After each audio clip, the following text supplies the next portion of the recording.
Siang buat Bu Sri Wahyuni.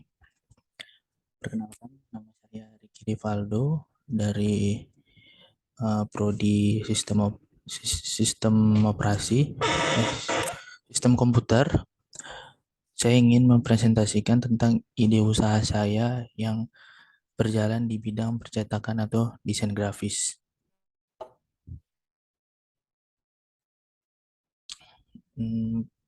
Pemulainya yaitu deskripsi. Saya ingin mendeskripsikan jenis usaha saya. Jenis usaha saya ini sebetulnya uh, berjalannya tidak terlalu signifikan ya Bu, karena saya juga memang tunggu kalau misalnya ada orang pesan gitu. Jenis usaha ini saya bangun yaitu di bidang bagian percetakan atau desain grafis, lebih tepatnya di desain grafisnya sih, karena saya ada keinginan untuk membuat percetakan juga, karena biar sekalian gitu habis ngedesain langsung dicetak di tempat tempat itu langsung gitu. Jadi kan nggak seperti kita desain di luar tiba-tiba kita harus cetak sendiri.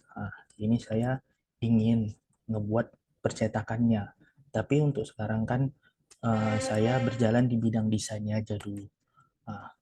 Kenapa saya membuka usaha di bidang percetakan atau desain ini, karena dari SMK saya sudah suka untuk mendesain, sudah hobi saya untuk mendesain sebuah produk, kadang spanduk, logo, undangan. Jadi saya paham lah tentang desain itu. Dan kenapa saya mengambil desain grafis, karena desain itu tidak ada matinya Bu. Maksudnya memang sih tergantung pesanan sih memang. Tapi kalau kita memang ahli dalam bidangnya, mungkin banyak pesanan yang kita terima. Dan desain itu bisa berbagai macam Bu. Bisa desain logo, desain rumah, kartu nama, desain-desain lain.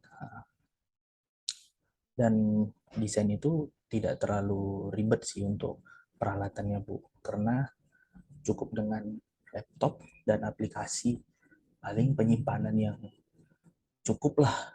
Mungkin kalau laptop dengan RAM 8 terus HDD 1 tera itu udah cukup juga sih. Jadi itulah deskripsi awal saya tentang usaha saya Bu. Ya, kembali ke kita lanjut ke bagian desain produk. Uh, ada beberapa desain yang memang desain ini benar-benar saya buat sendiri gitu. Desain ini benar-benar saya produksi sendiri. Seperti spanduk, desain spanduk, terus desain buku. Bukunya ini bisa buku pelajaran atau buku tata cara atau buku-buku tentang ibaratkannya tentang jenis profil profil usaha atau profil perusahaan gitu juga bisa. Terus kartu nama yang paling banyak saya desain. Terus desain packaging ini seperti kayak ngebuat kotak, desain kotak gitu, atau desain bungkusan sebuah makanan. Yang saya tunjukkan ini desain packaging ini, saya pernah ikut lomba yang diadakan Buku Bima untuk mendesain produknya yang baru yang menggunakan botol hari itu Bu. Tapi saya belum lolos di tahap lanjutannya. Untuk yang terakhir itu desain undangan. Desain undangan ini yang paling banyak menurut saya Bu. Karena desain undangan ini uh, ibaratkannya lebih gampang sih dari yang lain. Karena desain undangan ini kan kita hanya mendesain aja kata-kata atau segala macam itu kan dari klien, tergantung klien. Paling kita hanya mendesainkan uh, kartu undangannya saja gitu. Untuk kelanjutannya di bagian brand. Kenapa brand itu perlu dalam suatu usaha? Karena setiap usaha itu pasti harus memerlukan brand. Karena brand itu cukup penting gitu dalam suatu usaha gitu. Karena brand itu bisa menggambarkan suatu produk yang ingin kita jual, atau ibaratkannya bisa menjadi orang bisa mengetahui gitu busana, oh ini perusahaan ini usahanya jalan di bidang ini gitu. Jadi brand itu sangat perlu. Nah, ini adalah contoh brand yang saya buat, yang saya desain sendiri. Tapi selama ini belum ada, saya tidak memakai brand, Bu. Nah, ini brand yang saya buat ini itu hasil karangan saya sendiri. Saya juga mendeskripsikan logo brandnya seperti mulai dari warna hitam itu warna yang misterius sebagai bayang-bayang atau yang lainnya. Akan tetapi kalau di dalam uh, desain hitam itu melambangkan kesan kuat, elegan dan netral, dan sebuah warna yang formal lah gitu dalam dunia desain. Selanjutnya, warna merah muda menimbulkan kekuatan, kepercayaan diri, uh, dan kekuatan juga. Terus selanjutnya, warna biru memberikan kesan konservatif, dapat dipercaya dan diandalkan, serta stabilitas yang kuat. Warna biru ini sering digunakan oleh lembaga keuangan ataupun produsen-produsen hardware dan desain-desain logo. Sebenarnya memang warna biru ini lebih netral sih, Bu, dan paling sering digunakan memang dalam segala teknik pewarnaan gitu. Yang terakhirnya itu warna kuning. Warna kuningnya menggambarkan optimis, ceria, dan menyenangkan dan bahagia. Optimis dalam menjalankan usaha mungkin, Bu, seperti itu. Untuk selanjutnya di bagian promosi. Uh, Sebetulnya kalau di usaha desain grafis ini, promosi itu penting. Pentingnya karena banyak ahli-ahli desain di luar sana yang lebih menarik dari kita gitu. Jadi apa dari desain kita itu yang bisa klien suka gitu, atau ibaratkannya teknik kita yang berbeda, atau hmm, ibaratkannya waktu yang kita berikan dalam pengerjaan suatu proyek itu berapa lama, itu juga memikat konsumen kan. Nah, tapi kalau misalnya dia belum terkenal atau gimana, kan kita harus melakukan promosi, yaitu biasa tuh bisa dari sosial media, bisa juga dari teman-teman gitu, bisa juga dari dibaratkannya ya tempat kerjaan kita, seperti saya dari tempat kerjaan dan dari teman-teman lah. Itu yang promosi yang saya berikan. Tapi ada juga contoh-contoh promosi yang saya lampirkan juga, Bu. Seperti memasang iklan baris di koran. Ini bisa juga sih. Tapi memang tingkat akurasinya ya memang tidak terlalu apalah, dan masih memakan banyak uang juga sih, karena kan kita harus memasang iklan, kita harus bayar juga kan. Kedua, menyebarkan katalog promosi iklan di pusat perkuliahan. Ini mungkin bisa ibaratkannya menempelkan brosur di mading atau di mana kalau butuh desain, atau uh, di mana gitu di tempat-tempat keramaian, bisa kita coba juga sih, Bu.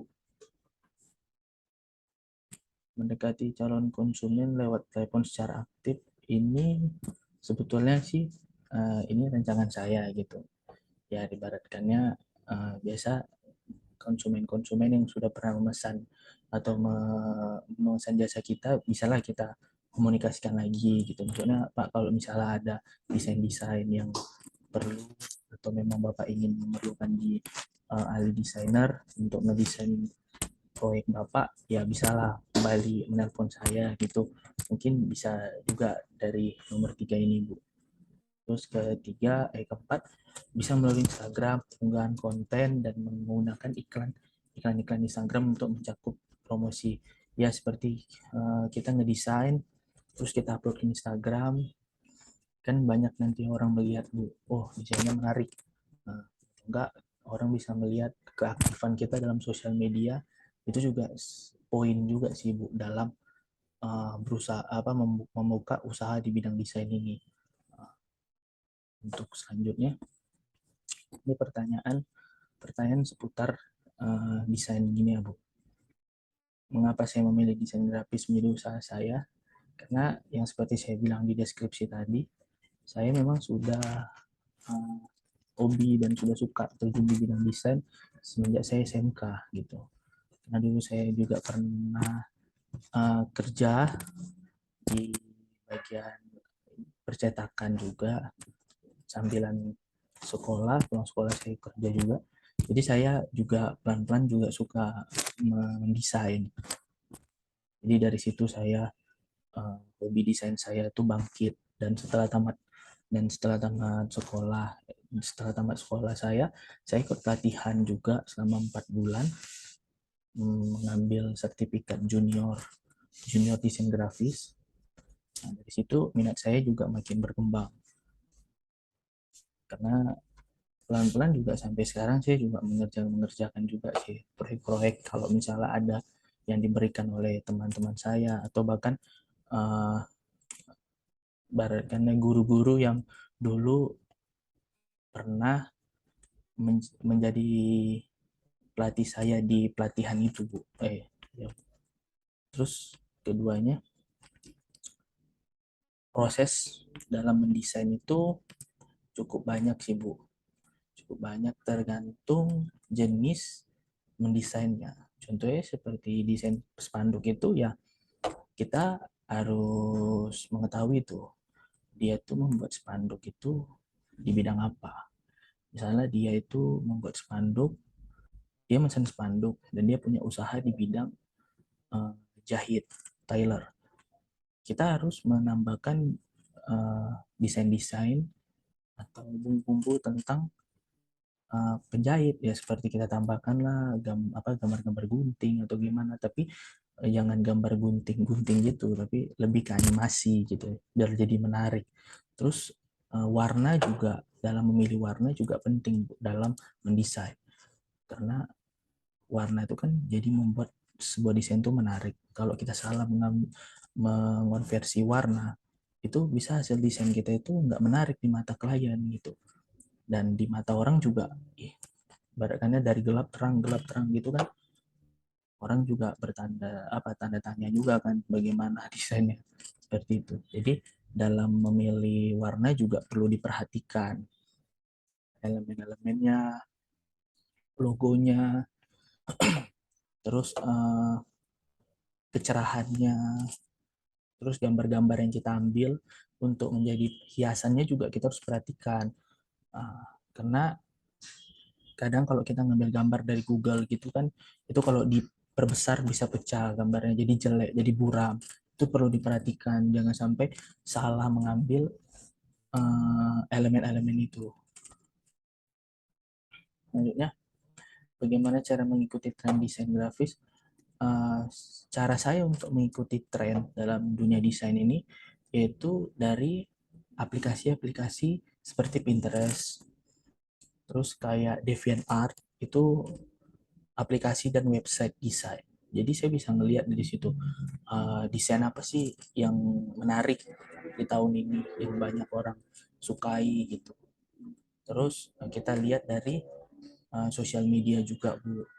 Terus kita lihat dari website-website juga. Kita lihat sekarang ini orang sukanya tuh desain yang bagaimana gitu, coraknya gimana. Terus elemen-elemen yang dipakai itu bagaimana. Jadi di baratnya juga video-video dari YouTube itu juga menambah wawasan untuk mengikuti tren desain grafis yang terus berubah-ubah setiap tahunnya, tergantung kemauan klien juga sih, Bu. Untuk softwarenya itu yang digunakan itu, saya menggunakan paling sering itu Photoshop dengan Adobe Illustrator. Ah, tapi saya lebih sering di Photoshopnya sih, Bu. Karena kalau saya pakai Adobe Illustratornya kadang kurang ini sih. Maksudnya memang lebih bagus pakai Adobe Illustrator, tapi terkadang penyimpanannya terlalu besar daripada Photoshop. Jadi saya suka menggunakan Photoshopnya. Kalau dalam pengerjaan itu memang lebih enak sih menggunakan Photoshop, karena saya sudah mahir menggunakan Photoshop kan, Bu. Jadi saya lebih sering menggunakan Photoshop daripada aplikasi yang lain. Mungkin itu saja yang bisa saya sampaikan dalam jenis usaha saya ini. Memang terlalu singkat, Bu, karena Berhubung usaha saya ini memang tidak terlalu sering dapat orderan atau bagaimana. Tapi memang dalam 1 bulan itu bisa 2 atau 3. Karena kadang saya juga menolak, Bu, mengingat saya juga kuliah dan sambilan bekerja. Jadi terkadang tidak terkejar untuk mengerjakan desain-desain yang kadang kalau kita mengerjakan desain ini, klien itu bisa berubah-ubah gitu. Misalnya kita ngasih desain seperti ini, nanti dia bisa, tolong bang ininya dihapus, tolong bang ininya diganti. Itu bisa berpuluh-puluh kali mengedit ulang hasil desain itu. Jadi desain itu perlu waktu yang lumayan juga sih dalam pengerjaannya. Sebetulnya waktu pengerjaannya itu cukup cepat, Bu, tapi waktu mengedit ulang itu yang agak lama karena kita kan mengikuti kemauan klien. Kalau klien mau A ya kita harus buat A, kalau klien mau B ya kita harus buat B. Jadi terkadang itu yang menjadi kendala dan menghambat cepatnya dalam pengerjaan desain. Ya, memang saya ada ke depannya ingin membuat percetakan sendiri yang seperti ada di depan USU itu kan, Bu. Jadi klien datang tuh, ya kan, customer datang, dia minta, bang saya minta desainkan logo seperti ini, langsung didesainkan, langsung dicetak di tempat itu juga. Nah, jadi makanya kenapa saya ngambil percetakan dan desain grafis, karena memang saya ada tujuan untuk membuat itu. Tapi yang saya jelaskan dalam usaha saya ini yaitu desain grafis, karena saya yang sedang saya jalankan ini desain grafisnya, tapi percetakan itu yang akan saya buat nantinya, gitu, Bu. Dan saya meminta maaf jika dalam penyampaian atau kata-kata saya ada terdapat perbedaan atau ada yang salah. Saya minta maaf, Bu. Kalau jika diberikan waktu akan saya perbaiki. Sekian dan terima kasih, Bu.